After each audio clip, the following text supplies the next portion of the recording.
All right, everyone, and welcome to another episode here of Stu and the Nunn Show. And as you can see, I am joined by longtime friend and guest host. We haven't had Mike on in a while. Dr. Mike Simpson. Hey, Doc, how you doing? Good, brother. Good to be back. Yeah, man, it's been a while. I'm trying to look.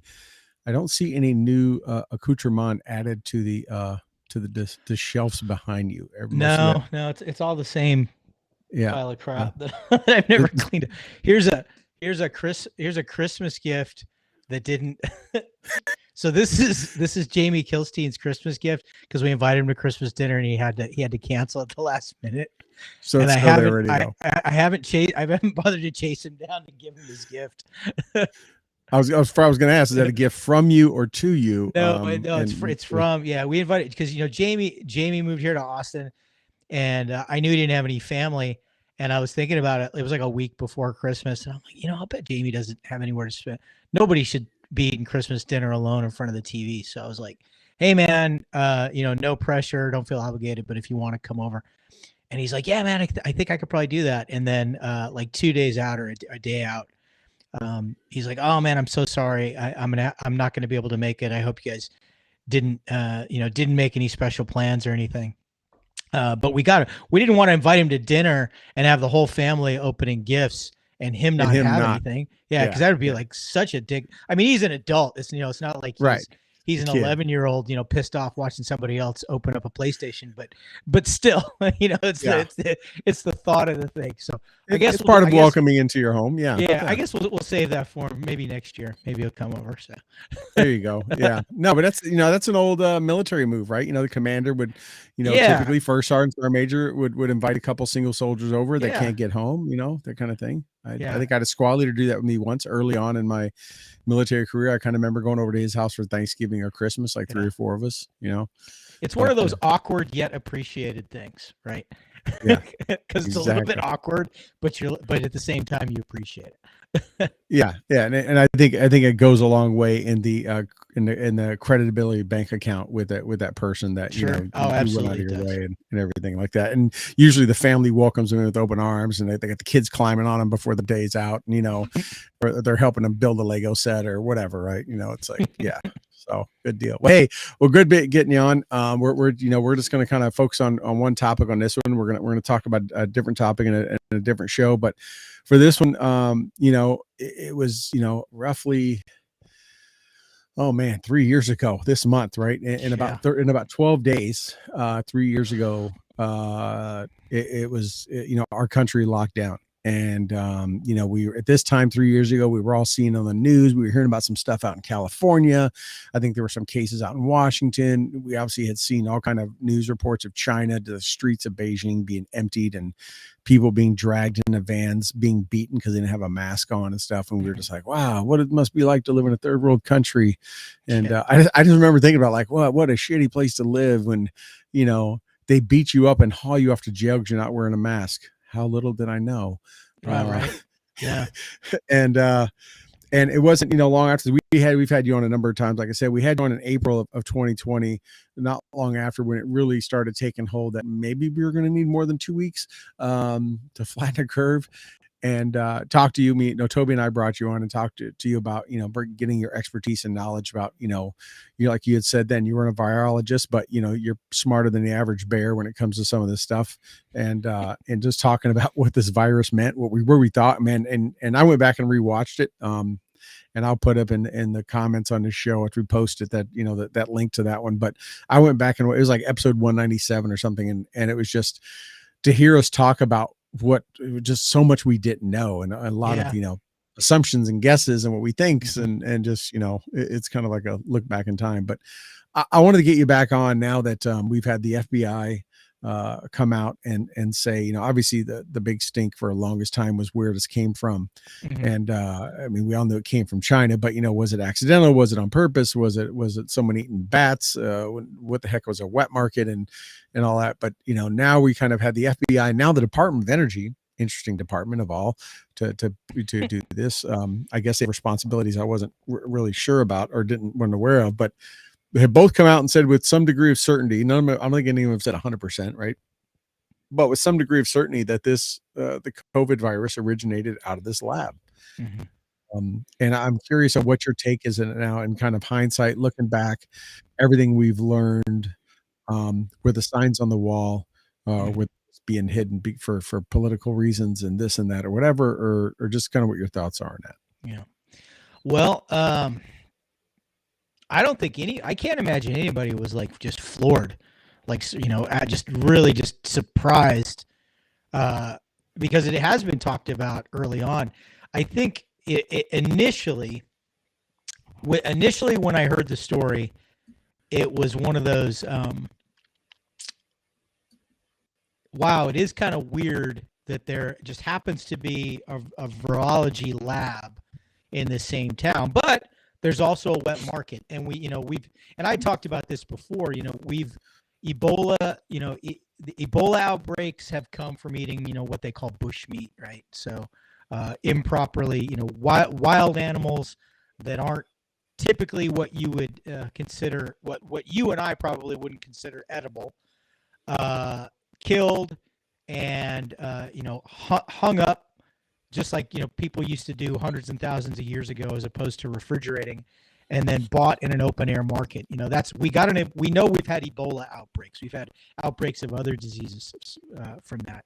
So the idea that it came from this wet market was feasible. You could call it a feasible cover if you want to, so that now it's looking more and more, even at the time it was, as coincidences go, this is kind of a funny coincidence, right? That there just happens to be this virus lab. And then as more and more information came out that they were definitely doing gain of function research, that we were probably paying for it, or at least underwriting a portion of that gain of function research.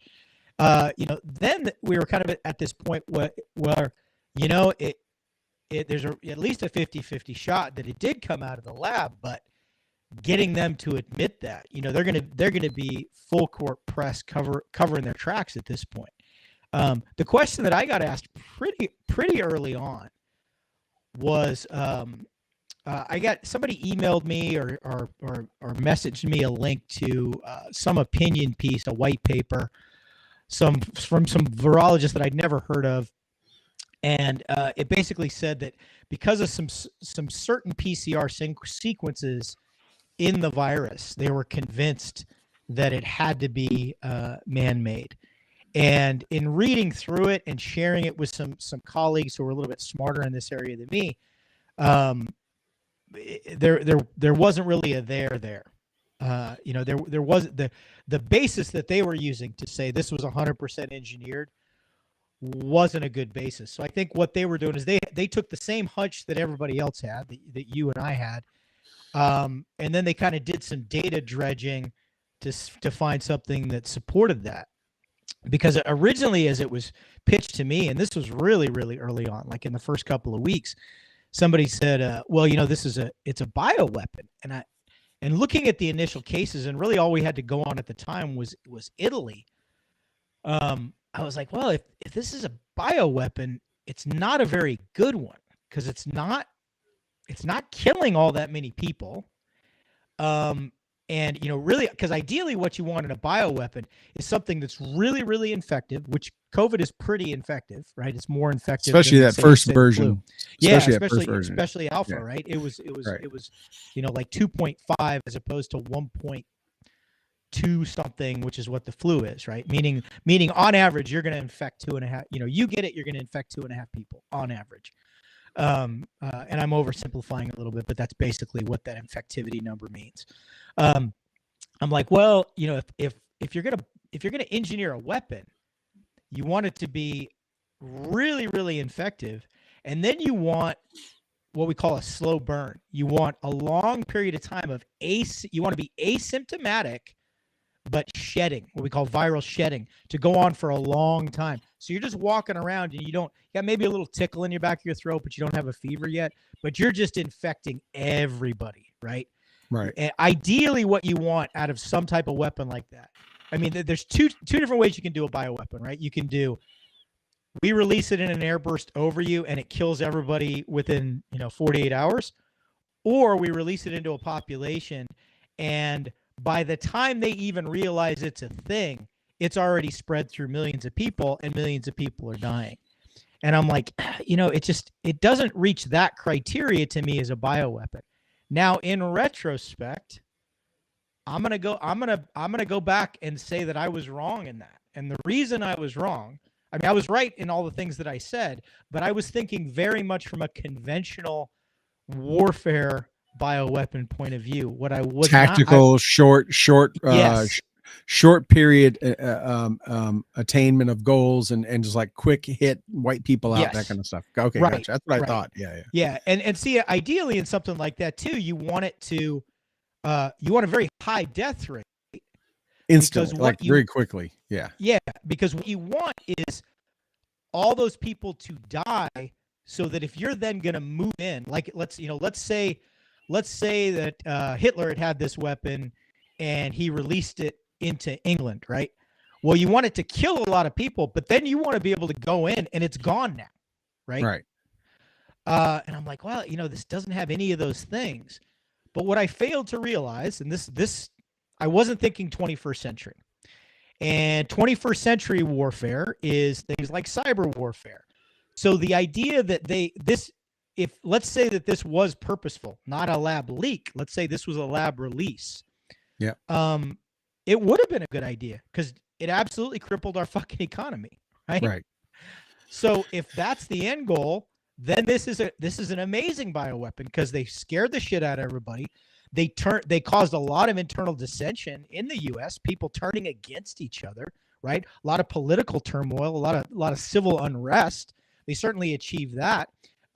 They definitely achieved economic means. Now, real quick to pause. I mean, it absolutely affected our 2020 election, hands down. Totally. Right. It's undeniable. Right. And what supports what you said is this lady who was this Chinese scientist who escaped from there, who was on the ground there when they were making it. She's been on some news outlets, mostly the ones that are kind of cater to the right, to be honest. None of the others have had her on, but she's most recently been back on again, and she's saying the same thing she said 3 years ago, 2.5 years ago now, I guess it is. This was released by the Chinese on purpose. This had that exact, and people were kind of blowing her off, whatever. She's like, I was here on the ground. They were doing this for that exact reason. And her messaging hasn't changed. Yeah. The only thing that makes me lean towards accidental leak as opposed to the on purpose thing is, you don't shit where you eat, as the old saying goes, right? But do you, if you don't care about it, like the Chinese obviously don't care about their own people. That is no fucks to give. I mean, really. I mean, they run over their people with tank. I'm just saying, that's true. That's true. I'm nothing can be discounted entirely. They have billions to sacrifice. If I had the original variant of COVID in a test tube, in a lab in Wuhan, and my boss said, all right, we need to get this out there. We want to cripple the global economy. So we need to get this out there. It's easy to restrict travel. I mean, as we've already seen, population control within the borders of communist China is pretty easy. They do it all the time, right? Right. So they could have come up with some preemptive story, weeks or months in advance and said, hey, we're going to lock down travel for X reason, for Y reason, for whatever. A lot of countries don't allow their people to travel there anyway, right? So then I would have somebody take that test tube to Heathrow Airport or LaGuardia Airport or Atlanta or LAX and release it there. Release it somewhere where a lot. And thing is, think about this: if I released that in the food court at Heathrow Airport, which I've been to several times, you have people coming and going from all corners of the globe at any one time. And even with only a 48-hour incubation period on that virus, most people would be at their final destinations before they started to get symptomatic. And then, all they would be able to do is go back and trace the commonality that, well, all these patient zeros were at Heathrow Airport, but they wouldn't be able to necessarily trace it back all the way to Wuhan. But like you say, it depends on how many fucks they give. Because, right.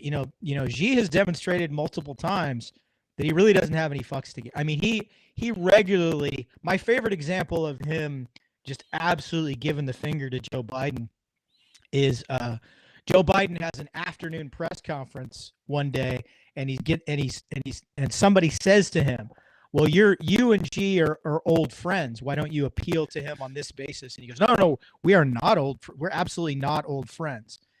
5 hours later, POTUS gets on a Zoom call with Xi. Xi's already been briefed on the press conference from early in the day. So Xi starts the meeting off with, hello, great to see you, my old friend, as like the ultimate fuck you. Like, yes. Yeah, like and Biden went right along with it. He didn't discount it. Yeah, didn't discount it, went right along with it. So, and then they released the transcript of it.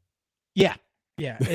Xi has no, he has nothing but utter contempt for Biden, zero respect for the man. And I mean, that's how they feel, really towards us as a nation. Yeah. So, could they just not give a fuck to the point that they did release it in Wuhan? Yeah, absolutely. Well, but I mean, they could have, so they could have been engineering it possibly to maybe do it at a later. So a couple of possibilities here. It could have been accidentally released early, whatever, had, leaked out, didn't mean to, whatever, with the overall, with the end mission was to do what they were going to do. That's one option. I think the other option is, well, if they release it on their own first, then it can't be, let's say they take it to Vegas or LA or New York and release it, and we are able to trace it back, and we're, okay, this is another country attacking us, releasing a bioweapon in our country, right? That'd be much more volatile on the world stage, rather than look how many people of ours have died, and it hit us first by accident, and it just, our people traveled, and they went across, granted, those people, they could have said, hey, get them on airplanes, buy them free tickets to LAX, get them visas, whatever. But, if they did take it on themselves, and he goes, well, of all my billions of people, I lose a couple 100,000 in this shitty little town called Wuhan. It looks like we were the victims first. So it wasn't like we didn't suffer. Right. I mean, it's, a couple, 2.5 years ago, this would have sounded very conspiracy theorist. But now I think in looking back, we can sit there and go, viable. I think enough agencies, I mean, you kind of started it, right? You have a virology lab doing research and studying and creating viruses, and a virus starts there.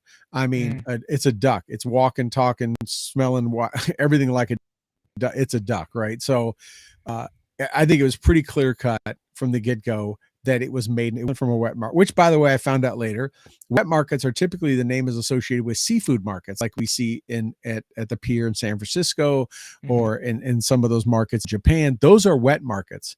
Wuhan is not near an ocean, and I don't think the markets there sold seafood. They don't sell seafood, but I've seen actual video footage of, there's an open air food market in Wuhan, right? Wuhan, that has exotic Oh yeah, imagine they eat some you know, crazy stuff. Yeah. yeah. This is the type of place you can probably get like rhino testicles and shit, you know, if you want. In the, Yeah, the because back they room. believe that does something for themselves. Yeah. Yeah. But I mean, it's so, I mean, when you sit there and go, you know, if you would have said, hey, this started, you know, this virus came up out of this town, which has nothing, no labs, no nothing near, like, wow, how'd that happen? Right. You know, maybe it was from someone eating a bat because they're poor and they're out there in the middle of nowhere. Right. But it's like, oh, that big 7-story building that the US and other places pump money into that makes viruses. So it's like way too coincidence. So yeah, you know, I never bought the you know, the stuff that they ate in the lab and stuff. I mean, in the wet market, but the thought that it was purposely released there, maybe I think it was being worked on, and maybe it was being worked on for, you know, benign purposes. Maybe it was being studied to see how we make better medicines against it. That's a possibility. But the reality is, if it was leaked out, whether it was or not, that I think the Chinese government's lack of accountability, standing up saying we were working on this, we don't know how it got out, some safety protocol failed, like, our bad, you know, you know, whatever it took, but they didn't, right? They've continued to deny it to this day. Yeah. And you know, from, you know, even when if you remember, right back in mid 2000, I remember Australia, I want to say Australia, somewhere down there was like, you know, made some statements about it, and China was threatening them with economic sanctions because how dare you say we create. I mean, it was just, you know, it was all, well, not much different than here, where if you said something on Twitter or Facebook, you got banned if you said anything about it coming, you know, calling it a Chinese virus or coming from a lab. You know, you were being banned on all the social medias, right? Yeah.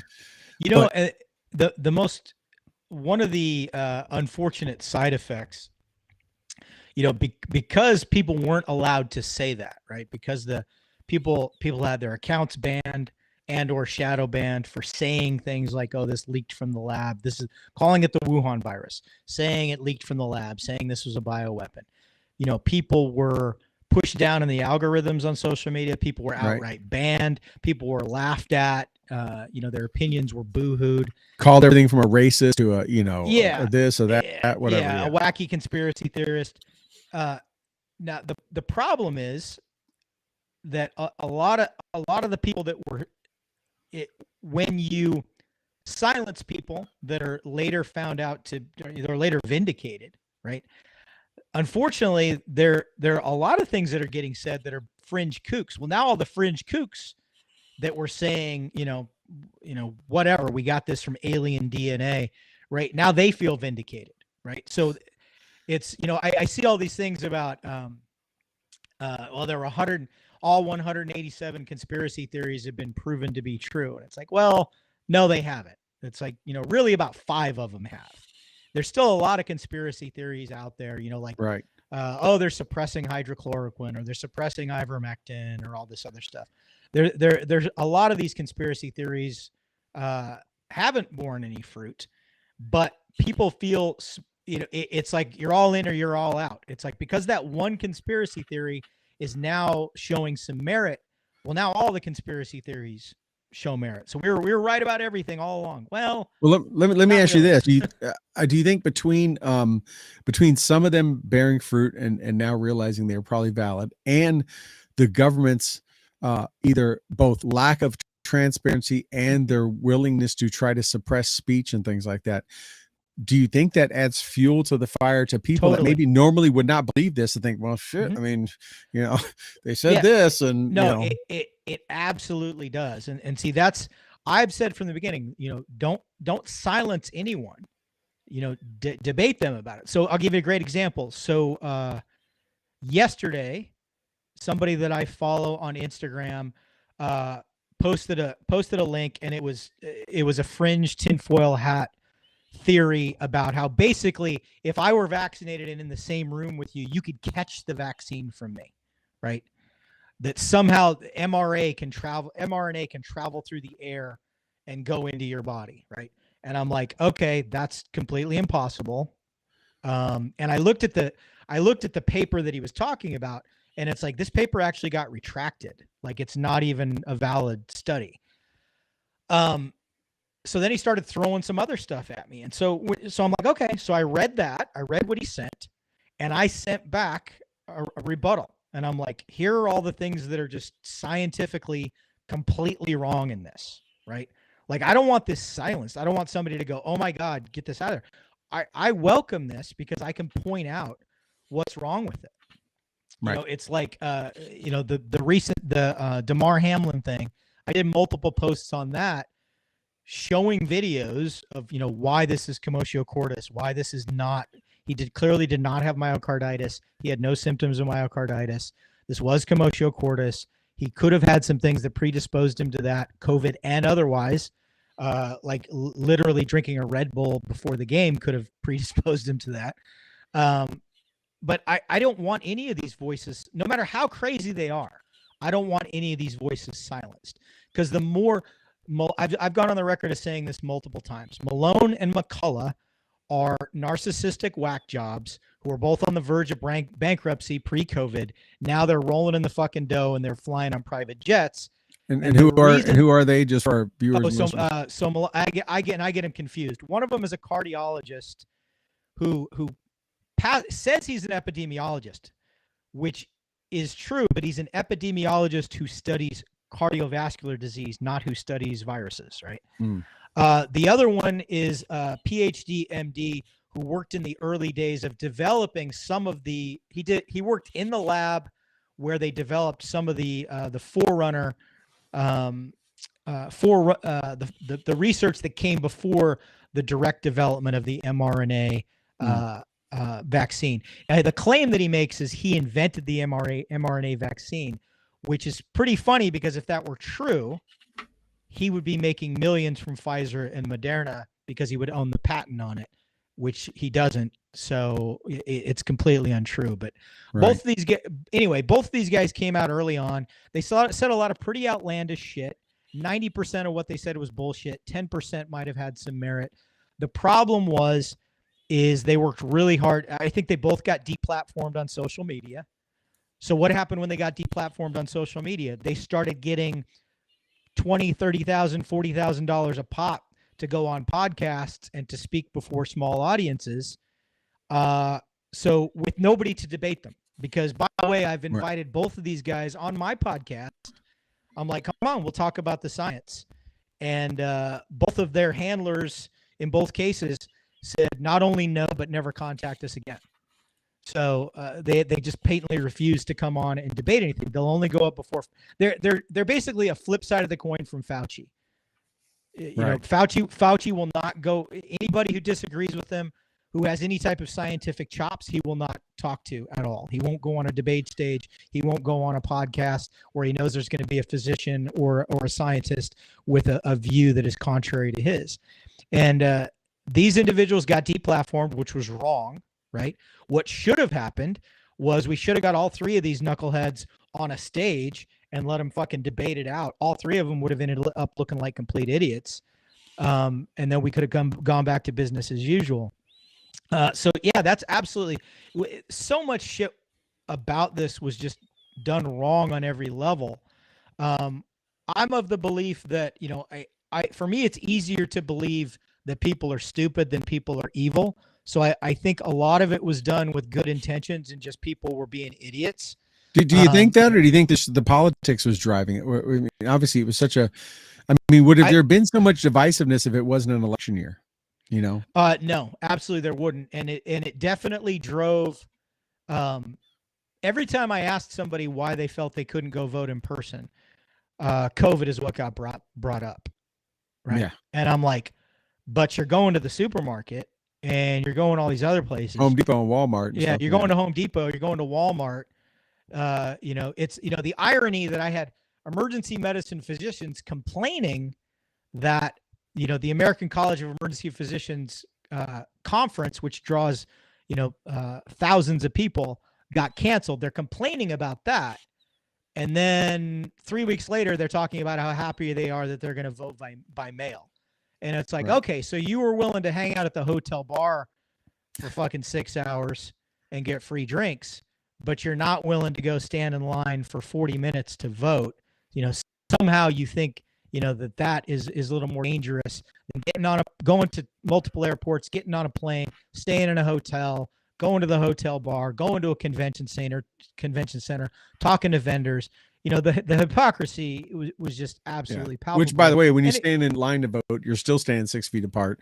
When you go Yes. into the booth to vote, you're in the Yeah. booth by yourself. Absolutely. Here in Texas, we had social distancing. They had extra poll workers on, anticipating the problems. I typically vote on election day. We voted early because of that. Because we wanted to make sure. And my wife and I are pretty lucky that the polling place is between us and where we go to the gym. So we did like a couple of drive-bys to see, what's the crowd look like, because we didn't want to spend all day waiting. So one day we're driving in, and the line, there's no line going out the door. Hey, today's the day to vote, and we stopped and we ran in and voted. It definitely affected the election. We could go down that whole rabbit hole. Yeah. Well, let me ask you about this. So recently a report came out that it was actually a report of a study. It was a study of a lot of other studies, and they brought it all together. And I don't have it right off the top of my head, and you probably know it. I can't quote it, but pretty much what they said was the mask was less than 5% effective on preventing the spread of COVID. And they gathered this from many outlets and many different studies going on. A mask, which, by the way, was this country, and a lot of people bought heavily made in China, just saying, and not saying if that was a secondary a positive effect for them, but now we come out that, and it's amazing. I still see people. I was just traveling the other day. I was in Atlanta, and I can't believe, and I was in the South, which typically you think would not be, but so many people still wearing a mask. And I've seen people wearing double mask, and I'm thinking, okay, that report's not getting out to a lot of people, but majority aren't wearing it. Absolutely. But still a lot are. I'm surprised. Yeah. The only way that a mask is going to do you any good is if you wear an N95, which, as you pointed out, is made by 3M company, which is made in China. If you wear an N95 and you have it fit tested. So that was one of the things that I had to do as a physician is, once a year I had to go in and put on an N95 mask, and they would do camphor or something that, you can banana oil, like we did with a pro mask. Like it was something similar to that. Right. So it's like, if you can smell this, your mask isn't fitted properly. And you can't wear if you have any facial hair at all, an N95 is not going to properly seal on you. I was not, even when I only worked shifts very early on in the pandemic. But I wasn't going to shave. And I said, somebody said, you're not going to shave. And I said, look, when the Valkyries come for me, I don't want to meet them with a clean shaven face. I would rather die with my facial hair than live without it, and anybody who's seen me without facial hair will attest to why that is.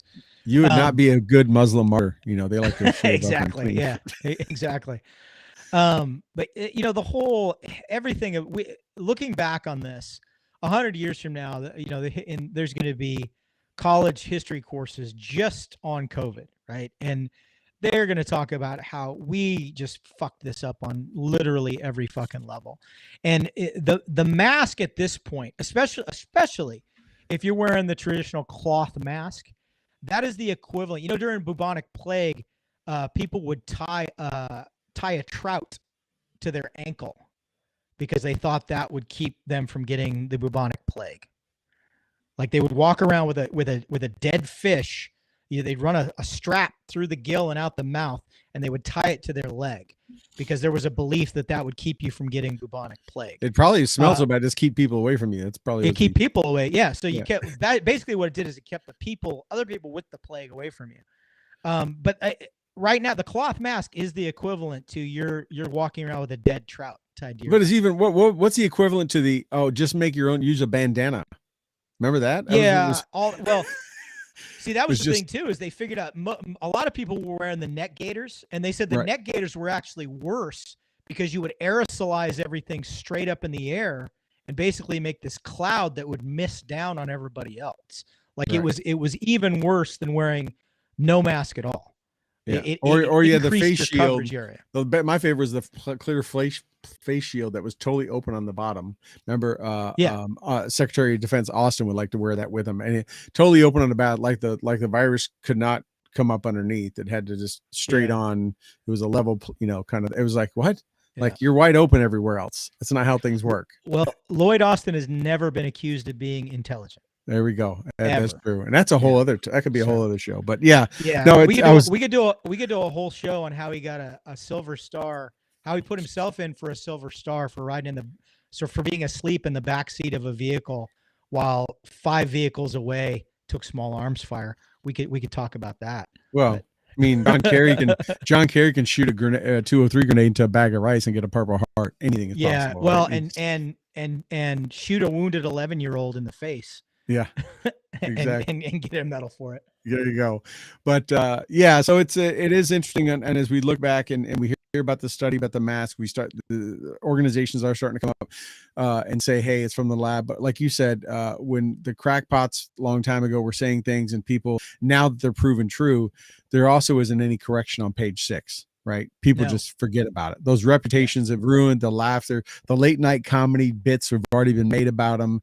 No one's coming out and apologizing. Like, oh shit, you were right. And people act like, see, it's not a big deal.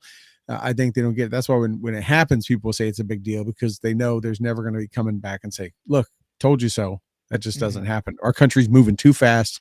Our world is moving too fast and going in one direction. They don't ever look back and go, oh, look, I was wrong. Yeah, the retraction never gets as much coverage as the initial story did, right? No. And you can never get your reputation. You can never get your reputation back. Correct. You know, even if you were proved, you win a lawsuit in the court of law. The only person I know who ever got his reputation back is Johnny Depp. Yeah, but that had to play out in front of everyone and all that kind of stuff. You're right. That is, and because he was going against someone that was kind of worse than he was. In a lot of ways, right? Even if he was proven right in a court of law by a jury, if she didn't come across worse than he was, he probably still would be looked at in a negative light. But yeah. Hey, all right. Hey, a little bit about 30 minutes. We got another topic I want to talk about, but for this show, I want to thank you so much for joining. Thank you, everyone, for tuning in. Hopefully you found this informative. Keep tuning back in here on Stu and the Nunn, and making sure that you do like us, follow us on our socials, check out all of our sponsors. Today's this show is brought to you by Alpha Elite Performance. You can see the logo up there. Our good friends Travis over at Alpha Elite, doing all kind of great things, and I think Elite 15 still, coupon code still works, get 15% off. Great products. I use them every day. And with that, Doc, thank you so much, and thank you everyone for joining us.